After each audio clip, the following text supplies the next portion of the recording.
Hello, my name is Stacy Skolton, and this is my case study of Internet use violations for EDL 850 school law at Fort Hays State University. Problem identification and analysis. The problem begins at Roosevelt High School, the most prestigious school in the state. It is in a large city, and its students are affluent, fashionably dressed, and have the newest technology. The stately homes are in large lots with low rolling hills and manicured lawns. Most parents of the students are doctors, lawyers, or partners in investment firms. The principal of Roosevelt High School is Dr. Stephen Forbes. He's been the principal at Roosevelt for over 9 years. He was principal of the year 2 years ago, and he is very well respected. He tries to get mostly highly qualified teachers. One of those highly qualified teachers is Ms. Cindy Walker. She is a specialized science teacher at Roosevelt and has been for 1 year. Therefore, she is relatively new. She has an undergraduate degree, master's, and 1 year of postgraduate work, so she's a little bit older than most new teachers. She's also single and has never been married, and her parents live 3 hours away. She has very serious instructional delivery that leads to a classroom environment that is very stressful, and she has a very heavy workload on the students.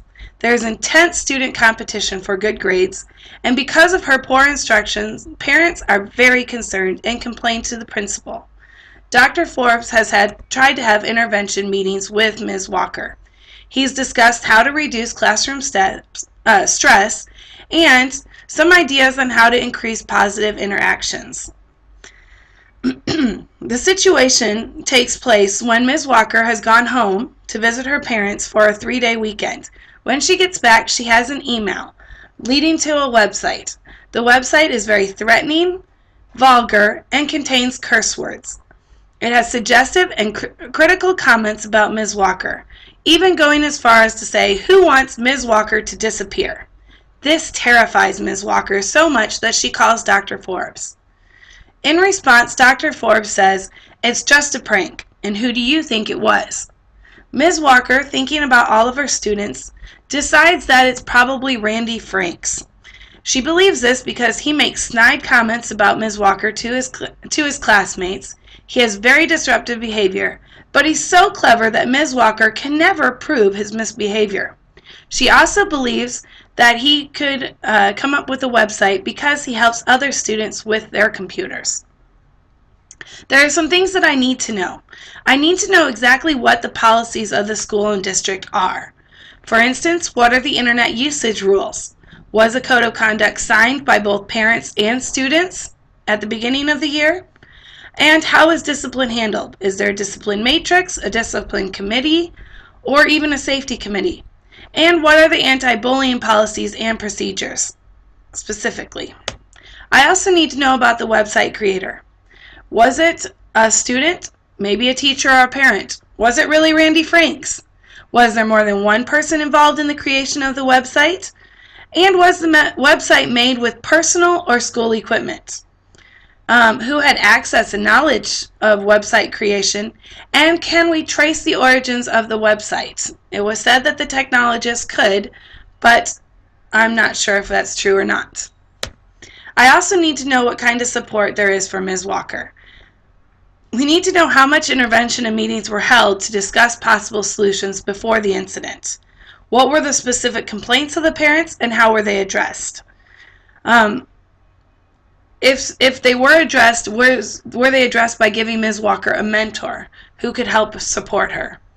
Also, we need to know, did any students have prior behavioral concerns in Ms. Walker's classroom, and how exactly were they handled? If there were prior behavioral concerns, were there any that involved computers or bullying of Ms. Walker? Those might be signs pointing to specific students. Also, I want to know, why did Dr. Forbes think it was just a prank? So I've identified the problem is that a website was made with threatening and suggestive material concerning Ms. Walker, probably due to frustrations towards her poor teaching skills.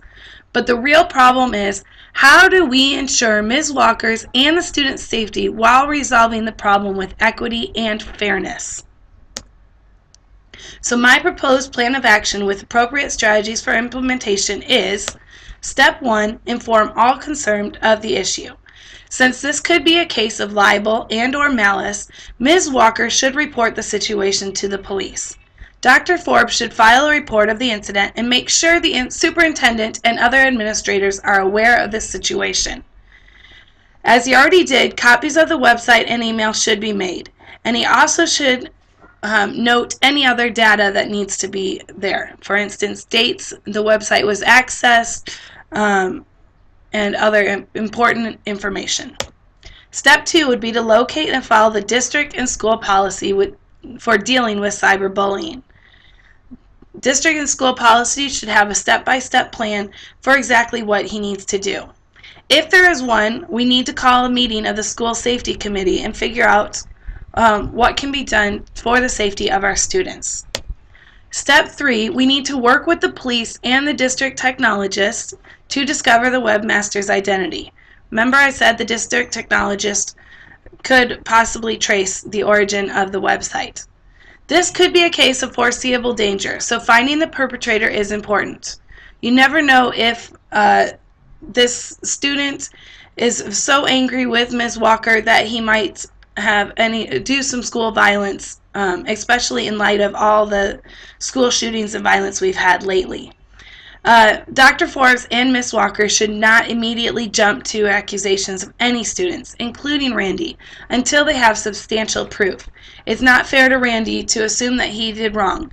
We should let him go through due process and really find out who was the perpetrator. We also need to follow the police instructions in handling the situation. They're very familiar with this, so it's important that we ask them for help. Step 4, we should hold a faculty meeting. We need to make the staff aware of the situation and ask the staff to report all information regarding the situation. We need to remind the staff of the policies and procedures for dealing with these situations, and we need to make sure that specifics are kept confidential. We only need to inform of the situation, but not put any names in it. We also need to inform the teachers of the student assembly and remind them to maintain privacy. Step 5 would be to hold an assembly with the student body. We need to outline appropriate behaviors and remind students of the anti-bullying internet usage rules. We also should encourage student cooperation in reporting information related to the situation. And we also need to make sure that the students feel comfortable. They need to know that if there is a situation, the school takes it seriously and the school will do something about it. So if they have some kind of bullying that's taking place, that they need to come to the administrators and they will take care of it. And our final step, step 6, is that when a culprit is finally found, we need to ensure that disciplinary action is appropriate and fair. Like I said, we need to go through due process. Privacy measures should be taken in the discipline of the culprits. The discipline committee, if there is one, should get involved. We also need to decide if further action needs to be taken. Will the police be involved in arresting him? Are there other culprits? And so on. After we've identified the problem and made a plan, we need to resolve the issues based on promoting the success of all students. I have done this by making sure that every teacher and administrator has a responsibility to ensure to the fullest extent possible that school buildings and grounds are safe for student use. By taking immediate action, student safety is met. In my plan, instead of worrying about maintaining a prestigious reputation, the concern was with finding and disciplining the perpetrator immediately. Measures should be taken to ensure such actions do not occur again. Also, we need to provide students with adequate instruction prior to allowing them to participate in any activity. Students and parents were hopefully made aware of the policies prior to the start of the school year. They should have signed a code of conduct. In my plan, an assembly was held to remind students of the anti-bullying rules and the internet usage policies in order to prevent further incidents. Also, we need to exercise our foreseeability to anticipate foreseeable dangers for my students and take necessary measures to protect students in our care. Foreseeability is defined as the teacher's or the administrator's ability to predict or anticipate that a certain activity or situation may prove harmful to students. By taking action immediately and reporting the situation to the proper authorities, we have exercised foreseeability and hopefully prevented any school violence. We did not overlook the behavior or disregard it. Also, we need to create a classroom environment where Ms. Walker is comfortable, which will lessen further incidents and hopefully lessen the stress of the students. Dr. Forbes attempted to make the classroom a safe environment by helping Ms. Walker with these strategies to lessen stress and to increase student interaction. But because Dr. Forbes allowed Ms. Walker to go stay at her parents' home, he ensured that she felt safe.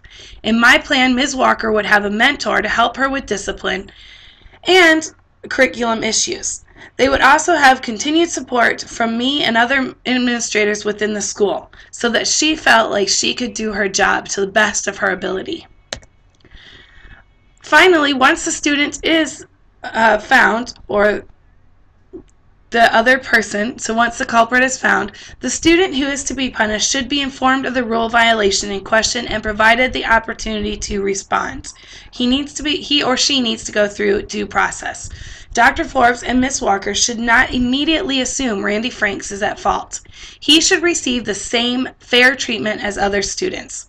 Once a culprit or culprits is found, he or she should be allowed to present his or her side in the issue.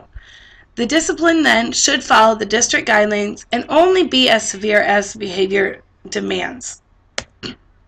So, debriefing. What I was thinking during this whole process was that Dr. Forbes seemed to be more concerned with the reputation of his school and subsequently himself than he was with Ms. Walker's and the students' safety. I thought his actions were very selfish. If it were me, I would want to make sure that Ms. Walker felt supported, even if I knew that many teachers and parents had complained. Or students and parents had complaints. I wondered why wasn't a mentor assigned to Ms. Walker if she was struggling so much. It would be very helpful to her, so I didn't understand why there was no mention of a mentor. And was there any follow-up done? Did Dr. Forbes make sure that his suggestions were being implemented in the classroom? I was feeling very concerned. Like, what could I do if I were in the same situation to make sure that both Miss Walker and my students were kept safe? I was overwhelmed with what to do first in order to take care of the situation in a systematic but effective way. There's just so much to do.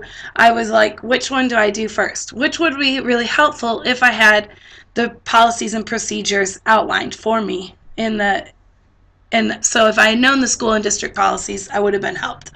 I was a little bit frustrated that someone would publish a webpage like that, but I was kind of eager to find out who did it. Unfortunately, because of this case study and the nature of this case study, I couldn't figure that out.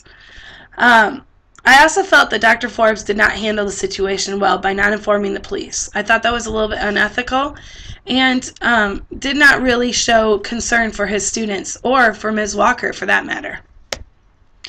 I was really valuing Ms. Walker's and the students' safety. That was my main concern. Having more information would have helped me to make those informed decisions and make even better plan of action. I also valued that there should be support from the police, a superintendent, or any other administrators, and possibly a safety committee and discipline committee.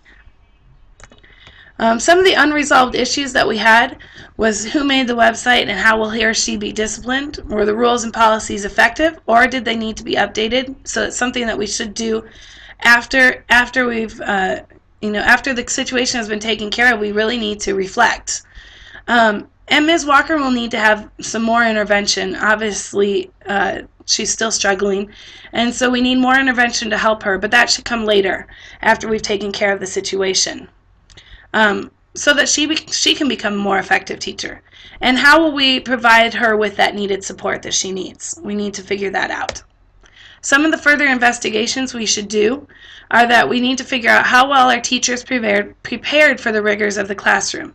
Do we have any training programs that we could create to support those endeavors and really help our teachers out? Also, we need to know what is the anti-bullying curriculum and parent involvement activities. Are there any mentoring programs for struggling teachers, or is it just mentoring programs for new teachers, or do they not even have any mentoring programs? And what are some possible improvements we can make to the discipline matrix or the district and school policies that will help prevent further incidents or that we reflected that didn't work well? I will continue this in part 2.